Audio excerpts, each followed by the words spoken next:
casi llena la sala y quiero agradecer y felicitar a Juan y Angie que realmente organizaron esto para la gente y para los pacientes, ¿no? Porque siempre los congresos son para los médicos, hablamos en difícil, nos entendemos nosotros solos y la verdad es que la idea de hoy es llegar a todos y tratar de aclarar las cosas que se ven en el día a día en el consultorio y que muchas veces los pacientes nos preguntan de otras especialidades a especialistas que por ahí no manejamos ciertos temas y bueno, nada, que ustedes por ahí tengan otras herramientas para consultar sobre ideas o patologías prevalentes, comunes, frecuentes, que son las que nos afectan a todos y que realmente tenemos que estar atentos.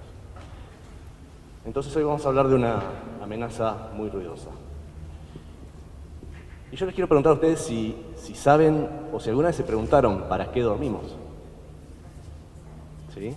Para descansar, ¿no? ¿Y por qué dormimos? La verdad es que uno piensa que el sueño es apagar la luz, desconectar el cuerpo y despertarse el otro día. Y la verdad es que en realidad el sueño es una actividad muy importante que el organismo realiza durante 8 horas, 6 a 8 horas en el día. O sea, un tercio del día nosotros estamos durmiendo. O sea que un tercio de nuestra vida nosotros estamos durmiendo. O sea que 20 y pico de años nosotros pasamos durmiendo en nuestra vida. ¿Sí? Es realmente algo muy importante que ocupa mucho tiempo de nuestra vida y que nosotros lo dejamos pasar como si nada. Entonces realmente el sueño es algo muy importante en nuestra vida y algo a lo que le tenemos que prestar atención. ¿Y para qué sirve el sueño? Sirve para descansar, sirve para que el cerebro se reorganice, para que tome las ideas, fije los conocimientos, las emociones y un montón de procesos y descarte otros procesos que no sirven. O sea, guarda cosas que sirven, descarta cosas que no sirven y así va almacenando y gestionando el día a día de la información que vamos recibiendo en nuestra cotidianeidad. Ahora bien, ¿qué sucede cuando nosotros dormimos? También, por supuesto, descansa el físico. ¿Sí? Esa es una de las funciones principales y esa es la que nosotros podemos percibir. Al otro día nos despertamos y nos damos cuenta que estamos descansados, que realmente pasamos una buena noche, que descansamos y que tenemos energía para empezar nuevamente el día. ¿Sí? Pero bien, nuestro sueño puede estar alterado y puede haber alguna alteración durante el sueño y esa alteración la podemos pagar caro en el resto de nuestra vida. Y ustedes dirán, ¿por qué un neumonólogo está hablando de sueño? Porque justamente la principal afección que sucede durante el sueño y la más frecuente es la afección respiratoria durante el sueño, es la alteración de la respiración durante el sueño. Y cuando yo ponga la próxima diapositiva, muchos de ustedes, que veo que hay muchas mujeres acá, van a entender de qué se trata. ¿Sí? ¿Qué pasa cuando nuestro sueño se altera por algo respiratorio? Y eso respiratorio es la afección más común del sueño, el ronquido y la apnea del sueño. Son dos alteraciones que van de la mano. ¿Sí? ¿Por qué roncamos? Roncamos porque nuestra vía aérea se estrecha, se adelgaza, con la lengua que puede tapar el paso del aire, se afloja y vibra, y esa vibración es el sonido. ¿Sí? Entonces esa vibración justamente está dada porque nuestra vía aérea se obstruye con la lengua, con el paladar que tapa el paso del aire. El paso siguiente a que se obstruya un poco y vibre es que se obstruya del todo y dejemos de respirar. Justamente apnea significa falta de respiración. ¿Sí? Entonces, cuando hablamos en difícil apnea, quiere decir que no estamos respirando. Traducido al criollo básico. Entonces, la principal alteración que nosotros podemos tener durante el sueño, o la más frecuente que podemos tener, es el ronquido. Y si ese ronquido nos tiene que hacer preocupar o nos tiene que hacer un llamado de atención, es cuando se corta el ronquido, cuando se produce la apnea. ¿Sí? ¿Y por qué nos tiene que llamar la atención? Porque justamente ahí, si cortamos la respiración, estamos en riesgo de que no tengamos oxigenación, que nuestros órganos vitales, el corazón, el cerebro, estén sufriendo de una baja en la oxigenación de la sangre y por lo tanto no tengan el alimento vital que es el oxígeno. ¿Sí? Y hay personas que tienen más riesgo de hacer apneas, más riesgo de tener esta patología o esta enfermedad durante el sueño. Sí, como decía la doctora recién, la obesidad, por ejemplo. Una persona obesa que tiene el cuello gordo, que acumula grasa en toda la vía aérea superior, justamente la vía aérea se comprime más, se estrecha más y tiene más propensión a obstruirse y a generar la apnea mientras estamos durmiendo. Entonces, los pacientes obesos, a mayor grado de obesidad, mayor riesgo de tener apnea del sueño. ¿Eso quiere decir que todos los pacientes con obesidad van a tener apnea del sueño? No. Pero sí tenemos más riesgo y sí tenemos que estar atentos en esas personas que tienen mayor grado o mayor masa corporal. ¿Qué otros pacientes están en riesgo de tener apnea del sueño? Aquellos pacientes que tienen más edad. En la medida que vamos ganando años, vamos teniendo más riesgo de tener apnea del sueño. Los hombres tienen más riesgo, ¿sí? Porque las mujeres en la primera etapa de su vida están protegidas por las hormonas, pero en la posmenopausia o en la menopausia y a partir de ahí, también las mujeres empiezan a tener más riesgo de tener apnea del sueño. Entonces, también tenemos que estar atentos con las mujeres, ¿sí? Los pacientes que tienen amígdalas, las carnes crecidas, las amígdalas grandes o las adenoides muy grandes, también tienen mayor riesgo de tener apneas. Y acá hay algo muy importante. ¿Los chicos pueden tener apnea del sueño? Sí, sobre todo si tienen agrandadas las amígdalas. ¿Y es normal que un chico ronque? No, no es normal que un chico ronque. Si un chico ronca, hay que consultar. Y si un chico ronca y deja de respirar cuando está durmiendo, más aún, ¿sí? Porque a ese chico le podemos cambiar su calidad de sueño y le podemos cambiar muchas cosas si lo tratamos a tiempo. Entonces, si bien esto es una enfermedad de los más grandes, de los más gordos, de los más viejos, en los chicos también la tenemos que pensar, sobre todo cuando tienen las amígdalas agrandadas y cuando roncan, ¿sí? Ahora bien, esto es una alteración del sueño y nosotros hacemos un montón de cosas durante el sueño, no apagamos la luz como dijimos recién. Entonces, si hacemos un montón de cosas durante el sueño, quiere decir que podemos pagar un montón de situaciones por no tener ese sueño saludable, ¿sí? Imagínense que nosotros nos vamos de acá, no sé, a las grutas, en el auto, ¿sí?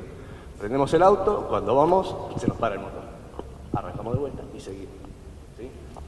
Hacemos un poquito, se nos vuelve a parar el motor, ¿sí? Y así tratamos de llegar a destino con ese auto que nos está fallando y se nos está parando a cada rato. Eso es lo que pasa con la apnea. Queremos empezar a dormir profundo, a descansar, viene la apnea, nos despertamos. Por ahí no abrimos los ojos y nos despertamos completamente, ¿sí? Pero ¿qué sucede? No podemos lograr un sueño profundo, un sueño reparador, un sueño que el otro día nos levantemos descansados y que digamos, descansamos bien.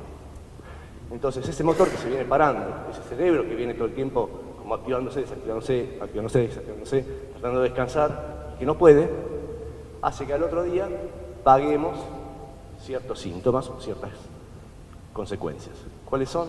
La principal consecuencia es la mala calidad del sueño, ¿sí? Un sueño no reparador, levantarnos cansados, con dolor de cabeza, irritables, con depresión, con mal ánimo, sin ganas de hacer las cosas. Y tener sueño, obviamente, si no descansamos tenemos sueño. Y si tenemos somnolencia durante el día y bostezamos, por ejemplo, ¿qué pasa? Nos quedamos dormidos. Y si nos quedamos dormidos en el trabajo, va a venir nuestro jefe y nos va a ver que estamos... ¿Sí?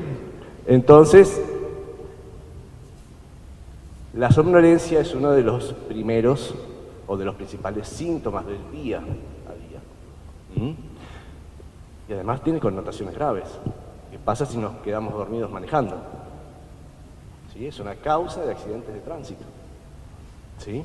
Es una causa de accidentes de tránsito. De hecho, ahora para los conductores profesionales, en la renovación de la licencia, muchas de estas cosas se tienen en cuenta para que los conductores profesionales ver que no tengan apnea del sueño, más aún que cualquier conductor. Pero esas no son las únicas causas o las únicas consecuencias de la apnea del sueño. ¿Por qué? Porque cuando nosotros dormimos y la oxigenación cae, cada vez que cae la oxigenación, para nuestro organismo es una situación de estrés, ¿sí? Porque tiene que prender una alerta y decir, pasa algo, activate, despertate, o micro despertar se llama, en realidad no llegamos a abrir los ojos, pero sí superficializamos el sueño para que el organismo pueda volver a respirar. Y cuando estamos durmiendo de vuelta, otra vez se hace la apnea y otra vez. Entonces, toda esa fragmentación y ese ciclo de que cae el oxígeno, recuperamos la oxigenación, cae el oxígeno, recuperamos la oxigenación, es un estrés muy importante para el organismo que lo hacemos noche a noche. Y ese estrés genera un montón de riesgos cardiovasculares. Entonces, la segunda consecuencia de la apnea del sueño son todas las patologías cardiovasculares que se asocian. ¿Y cuáles son? La hipertensión arterial. Hasta la mitad de los pacientes con presión alta pueden tener apnea del sueño asociada. ¿Sí? Y si es una presión alta, una hipertensión arterial que cuesta manejarla, que es medio rebelde, que el clínico o el cardiólogo dice, pará, vamos a agregar otra medicación, o pará, vamos a tener que ir vamos a hacer otros estudios. Uno de esos estudios que tenemos que hacer cuando hay una hipertensión rebelde es descartar que no tengamos apnea del sueño, porque justamente hace que la hipertensión sea más difícil. Y sobre todo si la hipertensión se produce en la noche. Lo mismo una arritmia que se produce por la noche, un accidente cerebrovascular, un accidente isquémico, ¿sí? Los infartos, todos los accidentes coronarios pueden ser consecuencias, tener que ver con apnea del sueño. Entonces, si nosotros vemos o tenemos un familiar que es gordito, que ronca, que cabecea por ahí después de comer en la mesa, que lo internaron por alguna cosita cardiológica, o bueno, prendamos las alarmas, ¿sí? Porque justamente puede tener apnea del sueño. ¿Y cómo hacemos nosotros para diagnosticar o para estudiar si un paciente tiene o no tiene apnea del sueño? Se hace con un estudio durante el sueño, no hay otro. Es un estudio sencillo que lo que busca es encontrar justamente esto, cómo está la respiración, como si fuera un Holter cuando miden la presión, bueno, algo parecido, ¿sí? Hoy en día tenemos estudios simplificados y los estudios se pueden hacer hasta en el domicilio del paciente. La verdad que, por suerte, con el avance de la tecnología, no tenemos grandes dificultades para estudiar estos pacientes y para estudiar esta patología. Pero yo quiero que se lleven de toda esta charla y todo esto que yo dije, algo que me parece que es lo más importante y a lo que quiero que ustedes estén atentos. Y es una alarma que tenemos para detectar. Más allá de todos estos conceptos, quiero que escuchemos esa alarma entre todos y después comentamos.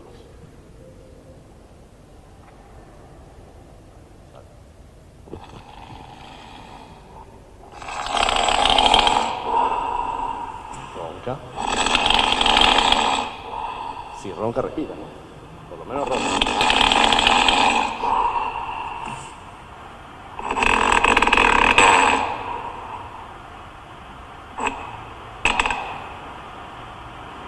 ¿Qué pasó?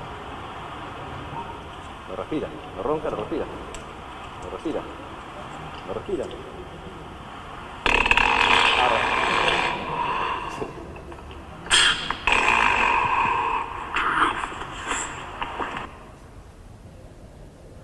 ¿Vamos de vuelta? ¿O alcanzo? ¿Vamos de vuelta? Fíjense, ronca, respira, ronca, respira, ronca, respira. No ronca. No respira. Cuenten ahora ustedes, 1001, 1002, 1003, todo el tiempo que está sin respirar. Vamos de vuelta.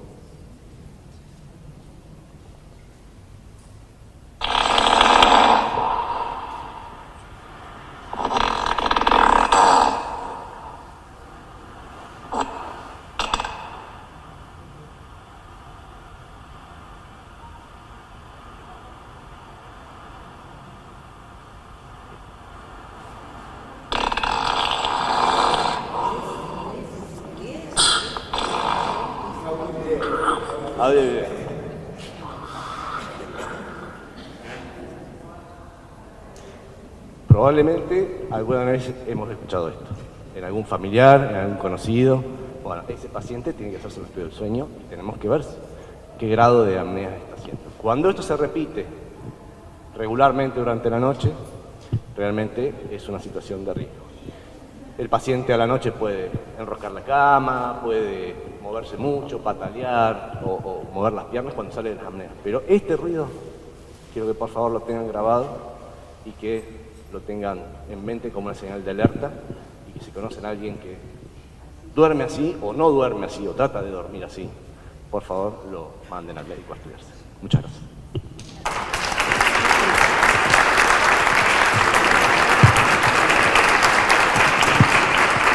Bien.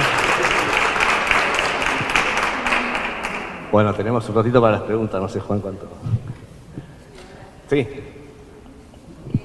¿Cuál sería la solución? Hay dos aparatos, uno que son los que se fuman y otros son los nodrillos ahora. Sí, hay varias opciones de tratamiento.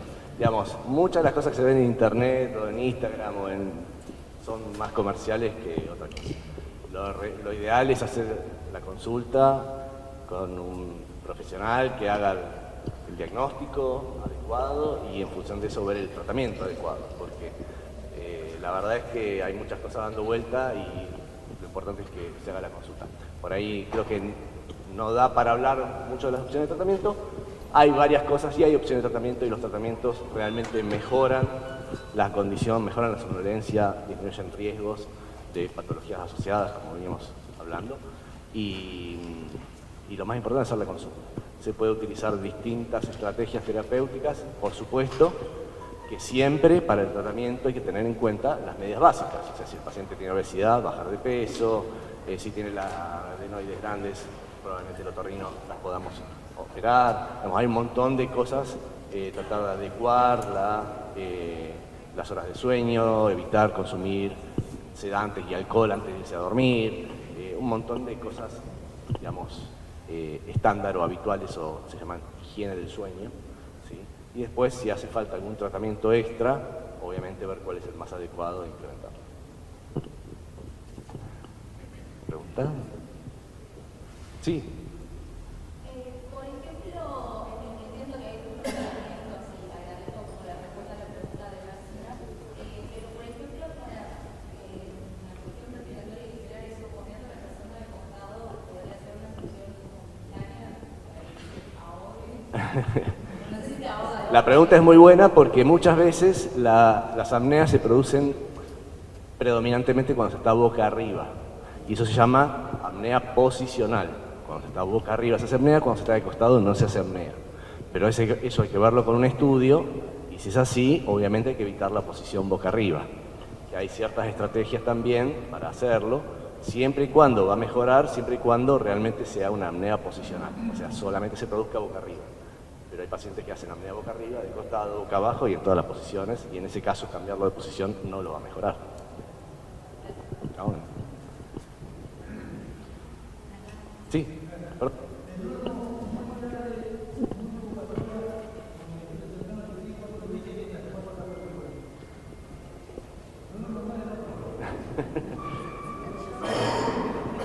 Bueno, muchas veces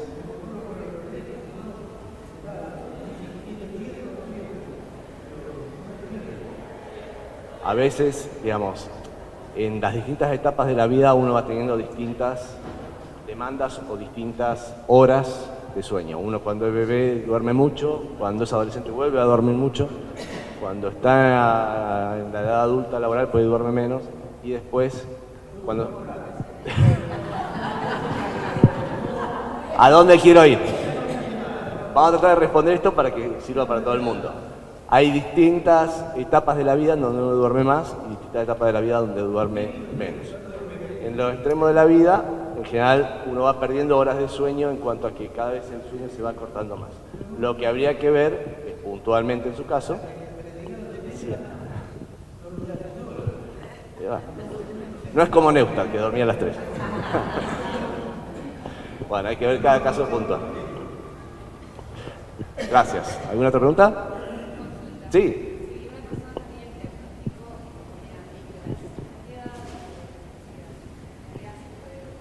Si hay apnea del sueño y hay amígdalas agrandadas, se operan siempre. Es indicación quirúrgica independientemente de la edad. Sea de chiquito, sea de grande, sea de adulto. De hecho, uno, si tiene un paciente adulto, yo hago adultos, y lo primero que miramos es si tiene las amígdalas grandes, porque es justamente algo que uno puede tratar y con eso revertir las amígdalas. Así que sí, a cualquier edad es indicación quirúrgica. No. No, la apnea no se trata con pastillas. Ah, bueno, eso es otro tema. Bueno, tenemos que seguir con el programa. Muchas gracias.